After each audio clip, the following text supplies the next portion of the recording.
Dalam menggelar pemerintahan, Sang Prabu Maharaja didampingi oleh seorang patih yang disebut Mangkubumi. Patih itu adalah adik kandung Sang Prabu sendiri yang bernama Yang Bunisora. Sebagai seorang Mahapatih, ia disebut juga dengan sebutan Mangkubumi Surodipati. Atas perintah Sang Prabu, saat ini tengah disusun dua kitab penting, yaitu Bujanga Manik dan juga Sang Yang Siksa.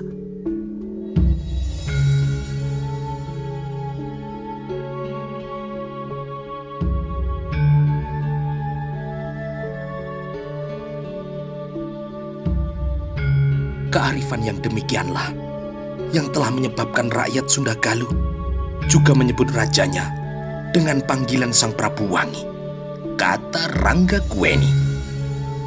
Kehidupan beragama negara Sunda lebih diwarnai oleh agama Hindu dan Buddha. Untuk kehidupan bernegara, bermasyarakat dan beragama ditata melalui aturan-aturan yang disusun oleh seorang wiku yang bernama Rahyangga Rimedang Jati, yang karyanya diberi nama Sang Yang Watang Agung. Setidaknya ada 3 himpunan peraturan atau undang-undang yang berlaku di Sunda Galuh, yaitu Dewa Sanana, Raja Sanana, dan Manu Sanana. Ketiga himpunan peraturan itu disusun berdasarkan ajaran agama Buddha dan Hindu, serta leburan dua agama itu disebut Jati Sunda. Masing-masing dilaksanakan dengan amat mendarah daging, dengan selalu mengamalkan ajaran leluhur atau Sang Rumuhun, yang antara lain meliputi Purbatisti, Purbajati, dan juga Patikrama. Ranggakweni kini melanjutkan tuturannya. Peranan para leluhur itu sangat penting, sehingga bagi orang-orang Sunda Galuh seperti kami, berlaku keyakinan ada dahulu ada sekarang, tidak ada dahulu maka tidak ada sekarang. Ada masa lalu, ada masa kini. Tidak ada masa lalu, maka tidak akan ada masa kini. Sebagaimana pertama kali diucapkan oleh orang yang amat kami hormati, Rakeyan Dharma Siksa. Podang Salisir kini ikut terpancing rasa ingin tahunya. Sebagaimana di Mojopahit berlaku sebuah tata krama, pasti demikian pula dengan Sunda Galuh. Bagaimana kami memanggil atau menyebut nama Sang Prabu? Tanya Podang Salisir. Ranggakweni kini tersenyum dan makin bersemangat dalam berbagi pengetahuan. Raja di Sunda Galuh sering dipanggil dengan sebutan Tohaan. Raja Sunda Galuh juga dipanggil dengan sebutan Ratu, Raja, atau Maharaja. Dalam menggelar pemerintahan, sang raja dibantu oleh seorang patih, yaitu Amangkubumi, para mantri, hingga ke wilayah-wilayah ada para pangurang desa, para calagara, para upeti, panggeres rumah, dan juga waduk. Sedangkan mereka yang mengurusi kegiatan keagamaan, baik di istana, di kabuyutan, maupun di mandala, disebut Raja Resi, Bagawat Resi, Buyutaden, Wikuraja, Sang Resi Guru, dan Batara Hangyang. Sementara para pejabatnya antara lain pendeta, resi, wiku, tetega, ebon, ameng, tigi, kalpa, dan bujangga. Sebagai pucuk pimpinan dari sebuah negara, raja kami biasanya memakai gelar seperti Rahyang, Rakeyan, Prabu, dan Perbu. Sementara junjungan kami Raja Linggabuana lebih sering disebut dengan nama Sang Prabu Maharaja. Kuda Swabaya dan Podang Salisir kini manggut-manggut bersama sebagai tanda mereka mengerti. Ranggakweni selanjutnya menuturkan bahwa Prabu Maharaja dinobatkan menjadi raja sejak 7 tahun yang lalu, yaitu pada tahun 1350. Prabu Maharaja didampingi permaisurinya yang cantik jelita, yaitu Dewi Lararingsing. Permaisuri Dewi Lararingsing memiliki kecantikan khas Sunda yang menurun lebih sempurna pada wujud anak sulungnya yang ditandai sebuah nama yang indah, yaitu Dyah Pitaloka Citra Resmi. Di samping Dyah Pitaloka, Prabu Maharaja juga memiliki anak laki-laki yang ketika tahun ditandai sengkala Sanga Turangga Paksawani baru berusia 9 tahun surya. Kepadanya melekat nama Niskala Wastu Kencana. Ia adalah bocah yang tampan dan pasti menjadi pusat perhatian karena ke depan rakyat Sunda Galuh membayangkan negeri itu akan makmur di bawah pimpinannya. Nama Dyah Pitaloka disebut. Hal itu menyebabkan kuda Swabaya merasa penasaran. Ia tidak sabar ingin segera tahu bagaimana kecantikan Dyah Pitaloka yang konon para bidadari pun tidak mungkin menandinginya. Dengan pelan dan tenang, Rangga Kaweni membawa 2 orang tamunya itu terus menyusuri jalan-jalan di kota raja hingga melebar melintasi sumur Jalatunda lalu melewati telaga Jalatunda.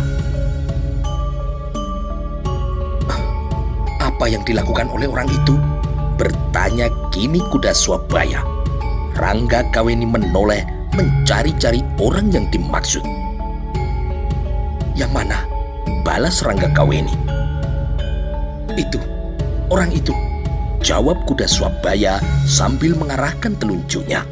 Di tepi telaga Jalatunda, seseorang tengah larut oleh kesibukannya. Rangga Kaweni yang melihat ikut kini merasa heran.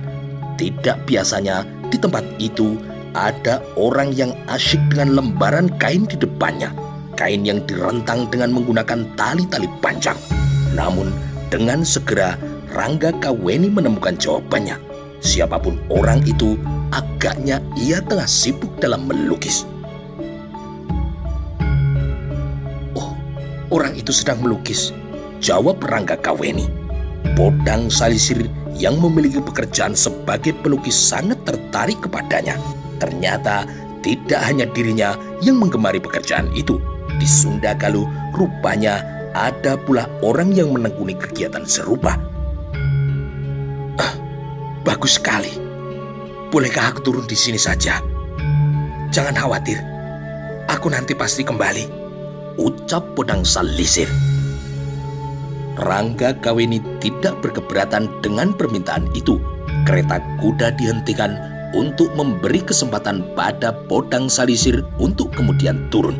Kereta kuda itu pun kemudian berjalan lagi meninggalkan jejak tanda tanya di benak kuda Swabaya. Melihat perawakan laki-laki di tepi telaga itu, ia merasa seperti melihat punggung kakaknya yang hilang. Tidak ada kabar beritanya cukup lama. Nyaris kuda Swabaya mengira orang itu adalah sang prajaka yang hilang. Namun kuda Swabaya segera menepis kemungkinan itu. Tidak mungkin kakaknya berada di tempat itu. Tempat yang sangat jauh letaknya, tempat yang butuh waktu berhari-hari untuk mencapainya. Rangga Kaweni kini melecutkan cambuknya dengan perlahan. Cambuk itu menyentuh pantat kuda penarik keretanya. Setelah menerima perintah itu, kuda itu pun bergerak dengan lebih cepat. Mendung di langit sebelah utara menjadi pertanda hujan mungkin akan segera turun. Petir yang kemudian meledak di kejauhan menyebabkan Risang Saniscara yang tengah sibuk menorehkan adonan pewarnanya ke lembaran kain putih kini menjadi terkejut. Petir muncrat pertanda pasti akan turun hujan. Padahal hujan harus dihindari karena bisa menjadi penyebab lunturnya warna lukisan yang telah dibuatnya. Risang Saniscara kini puas atas karyanya dan ia merasa telah bulat akan melaksanakan apa yang telah digagasnya. Malam ini aku akan menyelinap ke istana. Aku tidak peduli meskipun prajurit Sunda Galuh menangkapku dan memenggal kepalaku di alun-alun. Aku akan hadapi itu semua. Aku sanggup mati asal telah kutumpahkan hasrat cintaku kepada kekasih jantung hatiku, kata Saniscara dalam hatinya. Saniscara hendak menggulung lukisannya, Namun suara yang muncul dari belakangnya kini mencegah. "Tunggu," kata Podang Salisir. Saniscara kemudian memandang orang yang mendadak muncul itu dengan penuh selidik. "Lukisanmu bagus sekali," kata Podang Salisir. Ucapan yang hangat bersahabat itu menyingkirkan segala rasa curiga. Saniscara kemudian membentangkan hasil karyanya dengan sangat bangga. Podang Salisir kini takjub bukan kepalang. "Aku tidak menyangka ada lukisan yang bisa indah seperti ini," kata Podang Salisir. Saniscara tersenyum. "Kenapa? Aku juga seorang pelukis. Akan tetapi, agaknya aku harus banyak belajar darimu. Aku hanya mampu melukis wajah dari samping. Namun, kau bisa melukis wajah dari depan. Bagaimana caramu menggambar?" tanya Podang Salisir. Saniscara tidak menjawab. Ia hanya tertawa. Ledakan petir yang menggemuruh menyebabkan Saniscara harus mengemasi gulungan lukisannya. "Kalau boleh tahu, lukisan siapa itu? Gambar siapa yang sedemikian cantik tidak terkira?" tanya Podang Salisir. Saniscara berhenti tertawa. Raut mukanya kini bersungguh-sungguh. "Aku tidak bisa menyebut namanya. Bahkan, aku tidak boleh membisikkannya. Para dedaunan akan terkejut ketika aku menyebut namanya. Ia adalah gadis tercantik di jagat ini, dan aku sangat mencintainya. Kulukis kembang cantik ini karena aku mencintainya," jawab Saniscara. Dengan tertawa panjang dan tanpa bicara apapun, Saniscara meninggalkan orang yang terkagum-kagum pada karyanya itu. Melalui sebuah pematang kecil dan jalan setapak, laki-laki pemilik kemampuan langka itu kemudian menghilang. Tubuhnya lenyap setelah membelok di balik rumbuhan pohon bambu petung. "Bukan main kemampuan melukis orang itu," gumam Podang Salisir yang tidak mampu menutupi kekagumannya. Sementara itu, para tamu dari Mojopahit telah dipersilakan untuk memasuki balerung yang telah dihias rapi dan disebari kembang melati serta kembang mawar yang menebarkan wangi. Patih Maduratna yang dituakan dalam rombongan tamu itu duduk di bagian tengah, diapit Kanuruan Gajah Enggon di sebelah kanannya dan Podang Salisir di sebelah kirinya. Di belakang Patih Maduratna duduk berjajar Sang Arya Raja Parakrama Mapanji Elam, Sang Arya Suratiraja Bukabasa, Sang Arya Wangsa Prana Bumenur, dan Sang Arya Pati-Pati yaitu Bukapat. Para pejabat istana Surawisesa adalah orang yang sangat menghargai tamu. Mereka berusaha menjadi tuan rumah yang baik. Tumenggung Larang Agung yang pada siang harinya tampil sederhana kini berubah penampilannya. Ia mengenakan pakaian keprajuritan lengkap dengan tanda-tanda kebesarannya. Sebuah lencana yang melekat pada pundak kirinya menunjukkan pangkat yang melekat padanya adalah seorang tumenggung. Kuda Swabaya yang pada siang sebelumnya telah banyak bertanya bisa menebak siapa saja pejabat Sunda Galuh yang menemani Prabu Maharaja menerima tamunya. Rangga Kaweni yang tersenyum kepadanya segera dibalas dengan senyum yang seimbang. Kuda Swabaya tidak perlu kesulitan menebak 3 kursi yang disiapkan di tengah balerung itu pastilah dampar untuk Sang Prabu Maharaja Linggabuana, Permaisuri dan Sekar Kedaton. Sementara itu, kursi keempat yang agak terpisah jaraknya dari ketiga kursi itu pastilah disediakan untuk Mahapati Sunda Galuh yang Bunisora atau yang juga disebut Sang Mangkubumi Suradipati. Mestinya masih ada kursi lain karena sang raja masih memiliki anak yang saat ini berusia 9 tahun. Semua tebakan itu benar adanya. Dipimpin Kanuruan Gajah Enggon yang memberi isyarat penghormatan pun diberikan begitu sang raja keluar dari pintu yang terbuka. Berdebar-debar kini kuda Swabaya dan Podang Salisir manakala melihat raut wajah Sekar Kedaton Sunda Galuh yang memang cantik luar biasa. Sang Prabu Maharaja terlihat bahagia dengan kehadiran para tamunya itu. Apalagi melihat niat macam apa yang dibawa oleh para tamu dari negara yang kekuasaannya melesat amat cepat membentang senusantara itu. Melihat kecantikan Dyah Pitaloka, Podang Salisir benar-benar terpesona. Namun Podang Salisir tersentak kaget ketika mengenali wajah cantik itu adalah wajah yang dilukis oleh seseorang di tepi telaga Jalatunda. Tepat ketika Sang Prabu Maharaja, Permaisuri, Dyah Pitaloka dan Sang Mangkubumi Suradipati duduk di kursi masing-masing, Kanuruan Gajah Enggon memberi isyarat untuk menghentikan penghormatan yang diberikan. Cara penghormatan yang diberikan tamu-tamu dari Mojopahit itu berbeda dengan cara yang berlaku di Sunda Galuh. Gaya masing-masing yang berbeda itu merupakan tambahan wacana baik bagi para tamu maupun para tuan rumah. Di Mojopahit, jika sedang digelar pasewaan agung, pasti digelar pula gamelan yang mengalunkan gending atau lagu yang disesuaikan dengan suasana. Di Balerung Istana Surawisesa pun disajikan suguhan yang sama. Dari sudut Balerung, dengan jarak yang agak jauh, sekelompok panayakan mengalunkan dengung dengan irama lembut dan mendayu-dayu. Juru kawi yang mendapat tugas memberi suasana indah dalam pertemuan itu adalah para juru kawi terbaik, muda usianya dan juga berwajah cantik. Kanuruan Gajah Enggon yang untuk pertama kalinya melihat Raja Sunda mengukur usianya tentu sebaya dengan dirinya. Sang Mahapatih negeri Sunda itu pastilah adik kandung sang raja karena wajahnya sangatlah mirip.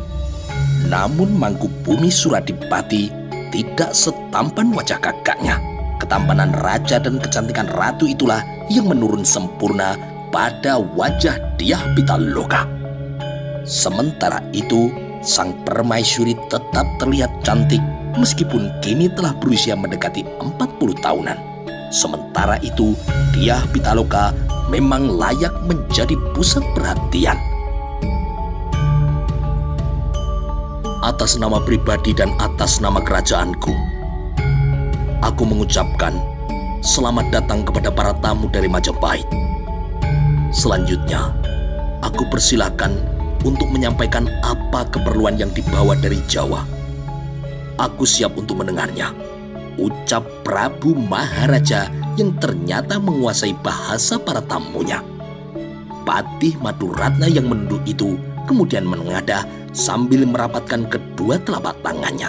Sikapnya yang demikian dirasa sangat santun bagi tuan rumah. Hamba tuanku, untuk melengkapi maksud kedatangan kami telah mendahului kedatangan kami dengan mengirim Nawolo. Sekarang, izinkanlah hamba memperkenalkan diri. Nama hamba Maduratna dengan kedudukan sebagai Patih Anom di sebuah negara bawahan Mojopahit. Di sebelah kiri hamba adalah Kanuruan Gajah Enggon. Di sebelah kanan hamba adalah seorang pemuda yang berbakat membuat gambar. Namanya Podang Salisir. Kanuruan Gajah Enggon dan Podang Salisir yang disebut namanya secara bersama-sama kini memberikan penghormatan dengan merapatkan dua telapak tangan masing-masing, kemudian dibawa melekat ke ujung hidung. Sementara itu, teman-teman yang menyertai perjalanan hamba dan duduk di belakang hamba adalah Mapanji Elam yang menjabat sebagai sang Arya Raja Parakrama, Pukapasa yang menjabat sebagai Arya Suratiraja, Pumenur yang memangku jabatan sebagai sang Arya Wangsaprana, dan Pukapat yang memangku jabatan sebagai sang Arya Patipati.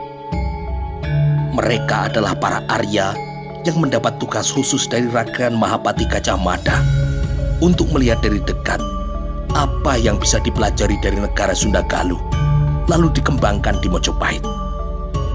Selanjutnya, sahabat hamba Kanuruan Gajah Enggon juga membawa pesan khusus yang harus disampaikan kepada sang Prabu. ucap badeh madu dengan sangat santun.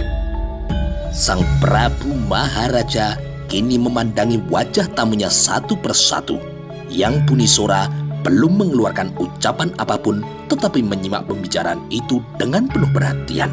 Agaknya ia adalah seorang patih yang pendiam. Yang pertama, tuanku, hamba harus menyampaikan salam dari Sang Prabu Hayam Wuruk junjungan kami untuk disampaikan kepada Sang Prabu di Sunda Galuh. Prabu Maharaja Linggabuana tersenyum sambil menyempatkan melirik sang permaisuri yang memegang tangan anak gadisnya. Sepanjang pembicaraan berlangsung, Dyah Pitaloka lebih banyak menunduk. Aku terima dengan senang hati salam dari Sang Prabu Rajasa Negara. Sebaliknya, sekembali kalian dari istana Surawisesa ini, tolong sampaikan pula aku mengirim salam kepada Raja di Jawa dan segenap punggawanya di sana. Patih Maduratna mengangguk amat dalam sambil kembali merapatkan kedua telapak tangannya. Selanjutnya, izinkan hamba mengajukan permohonan atas nama Sang Prabu, kata Patih Maduratna. Patih Maduratna tidak langsung pada pokok persoalan yang dibawanya. Sikapnya yang terlalu santun membuat Mapanji Elam merasa jengkel. Akan tetapi Mapanji Elam tetap harus membungkam mulutnya. Silakan, Patih Maduratna masih dalam sikap menyembah. Hamba tuanku, Sri Baginda Prabu Hayam Wuruk saat ini telah berusia 23 tahun.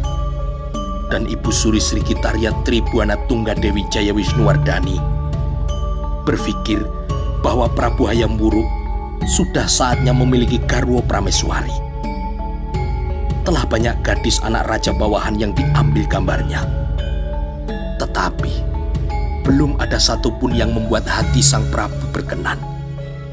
Hingga sampailah kabar yang datang ke Mojopahit bahwa Sri Baginda Prabu memiliki anak gadis yang cantik jelita.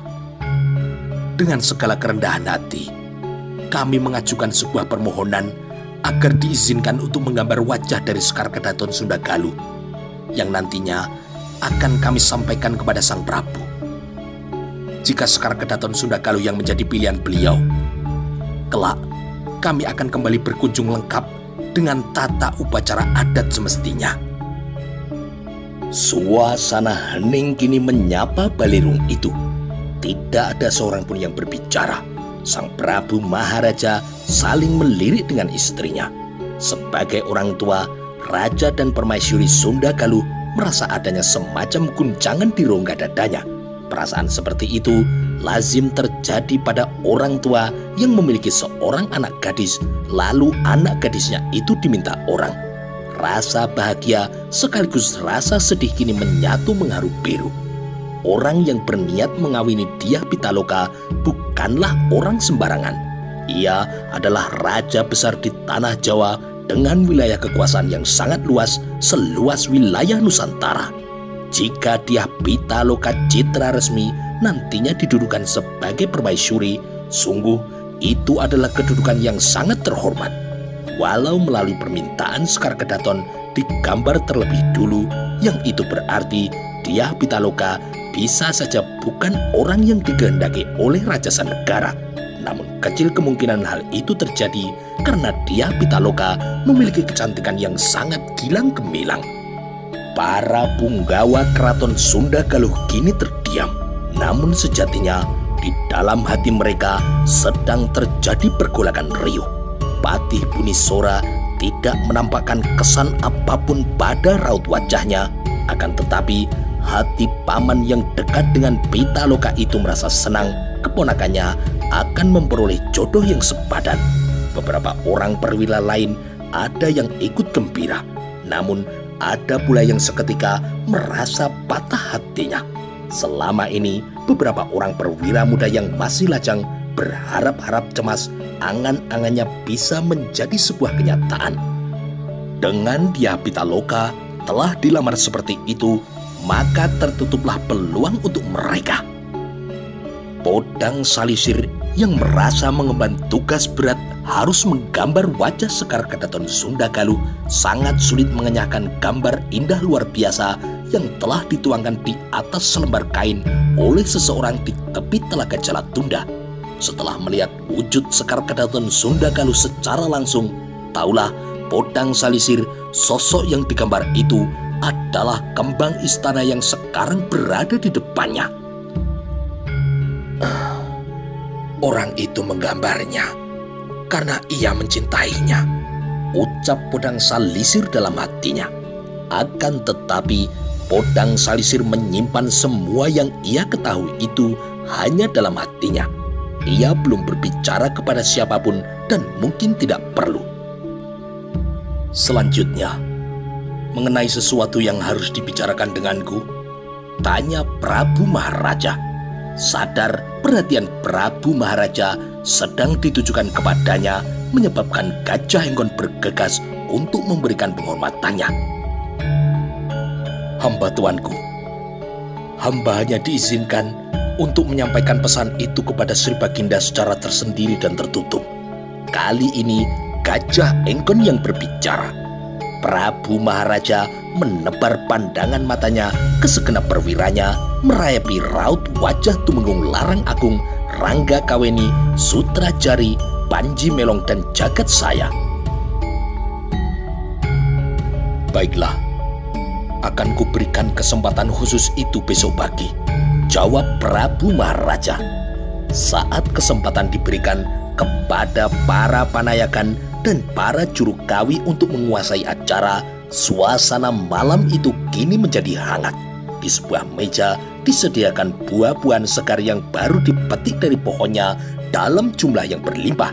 Dan itu menjadi pertanda tuan rumah benar-benar sangat menghargai tamunya. Makan malam yang kemudian disajikan juga benar-benar lezat dan memberi wacana baru kepada para tamu dari Mojopahit itu. Betapa Sunda Galuh memiliki perbendaharaan masakan yang harus diakui lebih kaya dari Mojopahit.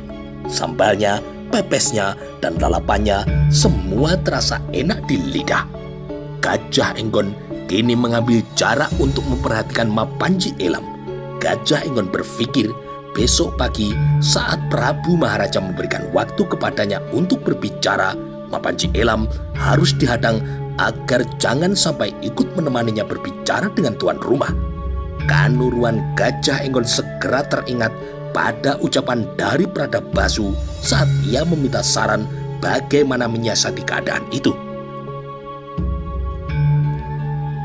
Aku ingat kata Pradabasu ketika itu. Saat aku masih Bayangkara, Panji Elam hanyalah seorang tanda dengan pangkat yang paling rendah. Ia nyaris seperti seorang pesuruh yang ditugasi ke sana kemari. Aku tidak menyangka ia kini mampu meraih kedudukan sebagai Arya Raja Parakrama, pejabat yang mengurusi hal-hal terkait dengan penyelenggaraan upacara-upacara.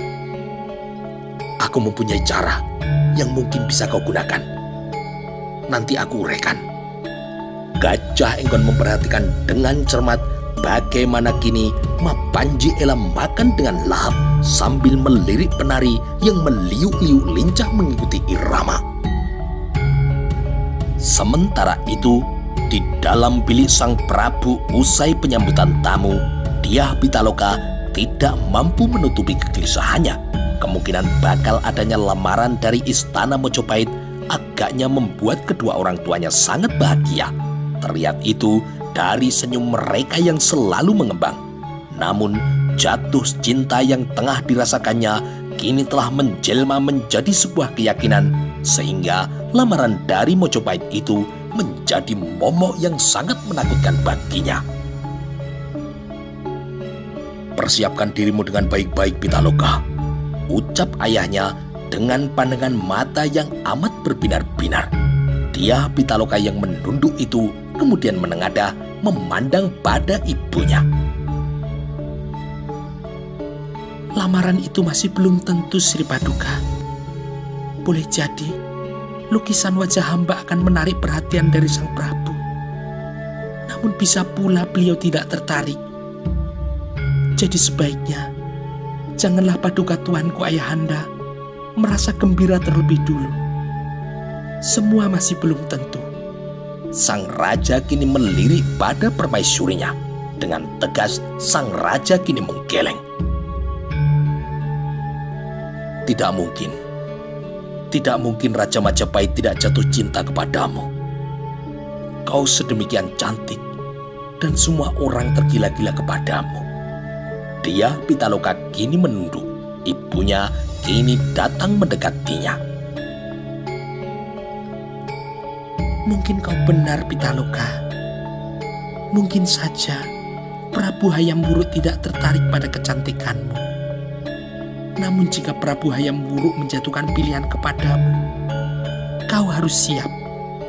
Persiapkan dirimu untuk menjadi seorang permaisuri dari raja sebuah negara yang besar. Harus diakui, Majapahit adalah negara yang kuat dan besar. Jika selama ini Sunda Galuh selalu berada di bawah bayang-bayang Majapahit, boleh jadi perkawinanmu dengan Raja Majapahit akan menyelamatkan Sunda dari keadaan yang tidak nyaman itu. Dia Pitaloka paham dengan apa yang dimaksud ibundanya. Setidaknya telah lebih dari 2 kali Mahapatih Gajah Mada mengirim Nawolo ke Sunda Galuh dan meminta agar wilayah itu mau menggabungkan diri dengan Mojopahit. Namun beberapa perwira Sunda Galuh bergeming jika peringatan itu dituruti, maka tergadailah Sunda Galuh untuk selama-lamanya. Itu sama saja dengan dijajah. Namun Raja Sunda Galuh dan para perwiranya juga sadar Mojopahit terlalu kuat untuk dihadapi melalui jalan peperangan. Majapahit memiliki armada laut yang dahsyat yang mampu bergerak ke tempat-tempat jauh dalam waktu cepat. Sementara itu, di darat Mojopahit memiliki prajurit dengan kekuatan yang mengerikan. Sedangkan Sunda Galuh hanyalah sebuah negeri kecil. Luasnya hanya sebagian saja dari Jawa.